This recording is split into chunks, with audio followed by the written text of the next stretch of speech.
ನಮಸ್ಕಾರ. ಸದಾನಂದ ಭಾವನೆ ಯೂಟ್ಯೂಬ್ ವಾಹಿನಿಗೆ ಸ್ವಾಗತ. ಕರ್ನಾಟಕ ಸರ್ಕಾರ ಸಂಪೂರ್ಣ ದಿವಾಳಿಯಾಗಿದೆ. ಇದಕ್ಕೆ ಕಾರಣ ಏನು ಅಂತಂದರೆ 37,000 ಕೋಟಿ ಗುತ್ತಿಗೆದಾರರ ಬಿಲ್ ಬಾಕಿ ಇದೆ. 7 ಇಲಾಖೆಗಳ ಸೇರಿ ಒಟ್ಟು ಬಾಕಿ ಬಿಲ್ ಮತ್ತಿದು ಸಿ ಎಮ್ಗೆ 3 ಸಲ ಮನವಿಯನ್ನು ಅರ್ಪಿಸಿದ್ದಾರೆ ಗುತ್ತಿಗೆದಾರ ಸಂಘದ ರಾಜ್ಯಾಧ್ಯಕ್ಷರು. ಅದು ಕೂಡ ಸರ್ಕಾರ ಇಂದು ಕೂಡ ಬಿಲ್ ಕೊಡಲಿಕ್ಕೆ ತಯಾರಿಲ್ಲ. ಹಿಂದಿನ ಸರ್ಕಾರ ಮಾಡಿದಂಥ ತಪ್ಪುಗಳನ್ನೇ ಮತ್ತೆ ಹೇಳ್ತಾ ಇದ್ದಾರೆ. ಇದಕ್ಕೆ ಪರಿಹಾರ ಕಂಡುಕೊಳ್ಬೇಕಲ್ಲ. ಇನ್ನು DCM ಸಾಂತ್ವನವನ್ನು ಹೇಳ್ತಾ ಇದ್ದಾರೆ.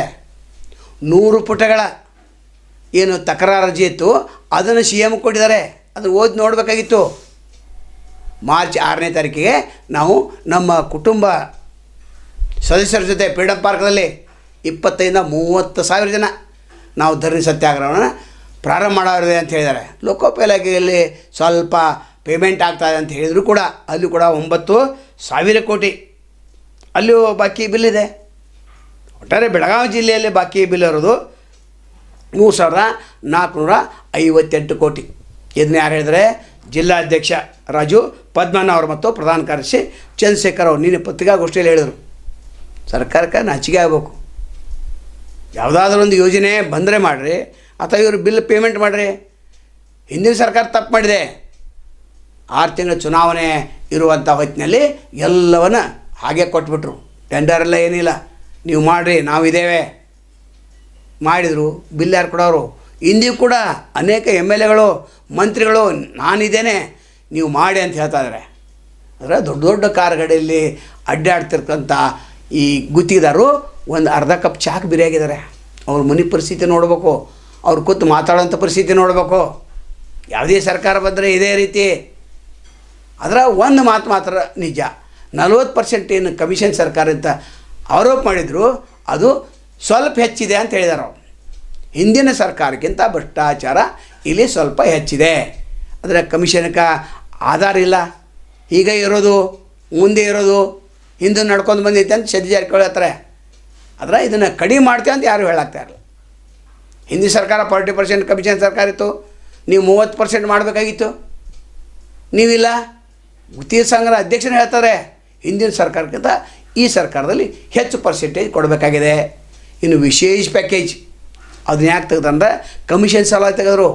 ಯಾರ್ಯಾರು ಪ್ರಬಲರಿರ್ತಾರೆ ಅವರಲ್ಲಿ ಹೋಗಿ ಬಿಲ್ ತೆಗೆದುಕೊಂಡು ಬರಬೇಕು. ಒಟ್ಟಾರೆ ಈ ಸಮಸ್ಯೆ ಯಾವಾಗ ಬಗೆಹರಿದು ಅನ್ನುವಂಥ ಯಕ್ಷ ಪ್ರಶ್ನೆ ಕಾಡ್ತಾ ಇದೆ. ಮತ್ತೇನು ಹೇಳಿದ್ರೆ ನಾವು ಮಾರ್ಚ್ ನಂತರ ನೀವೇನಾದರೂ ಬಿಲ್ ಕೊಡಲಿ ಅಂದರೆ ಎಲ್ಲ ಕಾಮಗಾರಿಗಳನ್ನು ನಾವು ಸ್ಥಗಿತಗೊಳಿಸ್ತೇವೆ ಅಂತ ಹೇಳಿದ್ದಾರೆ. ಮತ್ತು ಉಳಿದವರು ಏನು ಹೇಳ್ತಾರೆ, ಹೊರ ರಾಜ್ಯಗಳಿಂದ ನಾವು ಗುತ್ತಿಗೆದಾರನ್ನು ತೆಗೆದುಕೊಂಡು ಕೆಲಸ ಮಾಡ್ತೇವೆ ಅಂತ ಅದು ಧಮಕಿ ಹಾಕಿದ್ದಾರೆ ಇಂಡೈರೆಕ್ಟಾಗಿ. ಅದು ಸಲ್ಲದದು.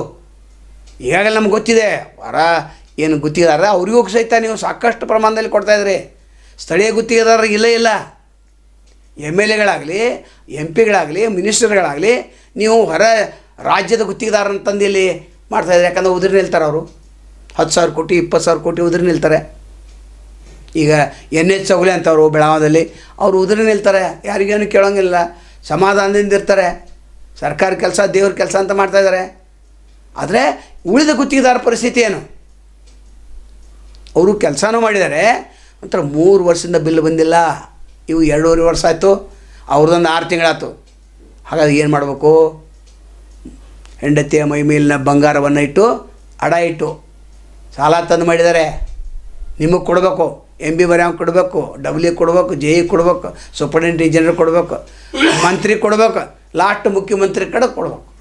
ಇಂಥ ಪರಿಸ್ಥಿತಿ. ಆದರೆ ಕಂಪ್ಲೇಂಟ್ ಕೊಡ್ರಿ ಲೋಕಾಯುಕ್ತಕ್ಕೆ ಅಂದರೆ ಕಂಪ್ಲೇಂಟ್ ಯಾರು ಕೊಡ್ತಾರೆ? ಯಾರೂ ಕೊಡೋಂಗಿಲ್ಲ. ಇನ್ನು ಕೆಲವು ಗುತ್ತಿಗೆದಾರ ಏನಿದ್ದಾರೆ ತಮ್ಮ ವಿಶೇಷ ಪ್ಯಾಕೇಜ್ ಸಲಾಗಿ ದುಡ್ಡು ಕೊಟ್ಟನ ಅದು ಆರ್ಡರ್ ತೆಗೆದುಕೊಂಡು ಬರ್ತಾಯಿದ್ದಾರೆ. ಸ್ಪೆಷಲ್ NOC ಅದು ಇರಲೇ ಇಲ್ಲ. ಸ್ಪೆಷಲ್ NOC ಅಂತಂದ್ರೆ ಇವರು ದುಡ್ಡು ಕೊಟ್ಟ ನಂತರ ಇದ್ದಂಥ ಅಮೌಂಟದಲ್ಲಿ ಅವ್ರಿಗೆ ಫಸ್ಟ್ ಕೊಡೋರು. ಇದು ವ್ಯವಸ್ಥೆ. ಇನ್ನೆಷ್ಟು ದಿವಸ ಗುತ್ತಿಗೆದಾರ ಸಮಸ್ಯೆನ ಬೇಗನೆ ಬಗೆಹರಿಸ್ಬೇಕಂತ ಸಾರ್ವಜನಿಕರು ಕೂಡ ಕೇಳ್ತಾ ಇದ್ದಾರೆ. ಯಾಕಂದ್ರೆ ರಸ್ತೆಗಳು ಸರಿಯಾಗಿ ಆಗ್ತಾಯಿಲ್ಲ, ಗಟ್ಟರುಗಳು ಸರಿಯಾಗಿ ಆಗ್ತಾಯಿಲ್ಲ. ಲಕ್ಷ್ಮೀ ಹೆಬ್ಬಾಳ್ಕರ್ ಅಂತವರು ನಂತರ ಸದ್ಯ ಜಾರಕಿಹೊಳಿ ಅಂತವರು ತಮಗೇನು ಬೇಕು ಅದನ್ನು ವಿಶೇಷ ಪ್ಯಾಕೇಜ್ ತರ್ತಾರೆ. ನಂತರ ಲೋಕಲ್ ಏನು ಪ್ಯಾಕೇಜ್ ಇದೆ ಅದನ್ನು ಹಾಕ್ತಾರೆ. ಜಿಲ್ಲಾ ಪಂಚಾಯತ್ ಅನುದಾನ ಇರುತ್ತೆ, ಮಲೆನಾಡು ಅನುದಾನ ಇರ್ತೈತೆ, ಸಾಕಷ್ಟು ಬೇರೆ ಬೇರೆ ಅನುದಾನಗಳಿವೆ, ಅದನ್ನೆಲ್ಲ ತಂದು ತಮ್ಮ ಕ್ಷೇತ್ರದಲ್ಲಿ ಉದ್ಧಾರ ಮಾಡುತ್ತಾರೆ.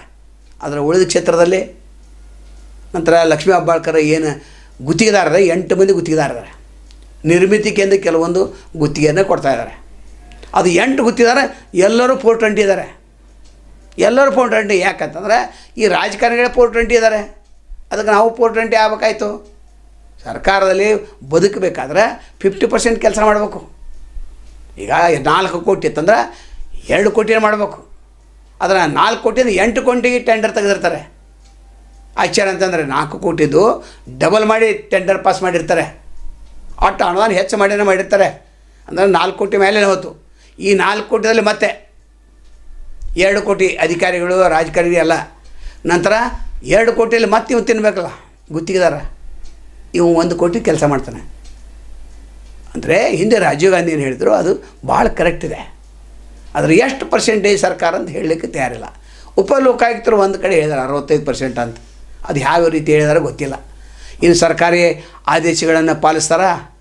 ಇಲ್ಲ. ಟೆಂಡರ್ ಇರೋದು 10 ಕೋಟಿದ್ದು, ಅದು 20 ಕೋಟಿ ಮಾಡಂತ ಹೇಳ್ತಾರೆ. ನಾ ಇದೇನೆ ಅಂತ ಹೇಳ್ತಾರೆ. ಸರ್ಕಾರದಲ್ಲಿ ದುಡ್ಡಿಲ್ಲ, ಇಲ್ಲಿ ಅಭಿವೃದ್ಧಿ ಮಾಡಬೇಕಾಗಿದೆ. ಇದು ಯಾವ ರೀತಿ ಮಾಡ್ತಾರೆ ಕಾದು ನೋಡ್ಬೇಕು. ಒಟ್ಟಾರೆ ಸಿದ್ದರಾಮಯ್ಯ ಅವರಿಗೆ ಸಂಕಟ ಮೇಲೆ ಸಂಕಟಗಳು ಬರ್ತಾಯಿದ್ದಾವೆ. ಇವರು ಭಾಳ ಹಗರ ಅಂತ ತಿಳ್ಕೊಂಡಾರೆ. ಇನ್ನು KSRTC ಅವರು 38 ತಿಂಗಳ ಹಿಂಬಾಕಿ ವೇತನವನ್ನು ಕೊಡಬೇಕಂತ ಹೇಳಿದ್ದಾರೆ. ಅವರು ಕೂಡ ಸ್ಟ್ರೈಕ್ ಹೋಗ್ತವೆ. ಕೆಲವೊಂದು ಟೈಮನ್ನು ಅವರು ಕೂಡ ಸರ್ಕಾರಕ್ಕೆ ಕೊಟ್ಟಿದ್ದಾರೆ. ಹಿಂಗೆ ಮುಂದೆ ಸರ್ಕಾರ ನಡೆಸೋದು ಭಾಳ ಕಠಿಣಿದೆ. ಹೀಗಾಗಿ ಸಿದ್ದರಾಮಯ್ಯ ಅವರು ಬಿಟ್ಟುಕೊಡ್ಬೇಕು. DK ಶಿವಕುಮಾರ್ ಮುಖ್ಯಮಂತ್ರಿ ಆದರೆ ಸ್ವಲ್ಪ ಸಮಸ್ಯೆ ಬಗೆಹರಿಬೋದು. ಈ 8 ಇಲಾಖೆಗಳಲ್ಲಿ ಅತ್ಯಂತ ಭ್ರಷ್ಟ ಇಲಾಖೆ ಯಾವುದು ಅಂದರೆ ನಗರಾಭಿವೃದ್ಧಿ ಇಲಾಖೆ ಅಂತ ಹೇಳ್ತಾರೆ. ಅಲ್ಲಿ ದೊಡ್ಡ ಭ್ರಷ್ಟಾಚಾರ ಇದೆ. ಇದಕ್ಕೆ DCM ಉತ್ತರ ಕೊಡಬೇಕಾಗ್ತದೆ. ಯಾಕಂದರೆ ಅವ್ರ ಕಡೆಯೇ ಇದಿದೆ. ಮುಖ್ಯಮಂತ್ರಿಗಳು ಕೂಡ ಇದಕ್ಕೆ ಸ್ಪಂದನೆ ಬೇಗನೆ ಮಾಡಬೇಕು. ಒಟ್ಟಾರೆ ಗುತ್ತಿಗೆದಾರ ಸಮಸ್ಯೆಗೆ ಸ್ಪಂದಿಸಬೇಕು ಅಂತ ಇವತ್ತಿನ ವಿಡಿಯೋದ ಮುಖ್ಯ ಉದ್ದೇಶ. ನಾಳೆ ಮತ್ತು ತಮ್ಮನ್ನು ಭೇಟಿಯಾಗ್ತೇವೆ. ಅಲ್ಲಿವರೆಗೆ ಎಲ್ಚವಾಗಲಿ. ನಮಸ್ಕಾರ.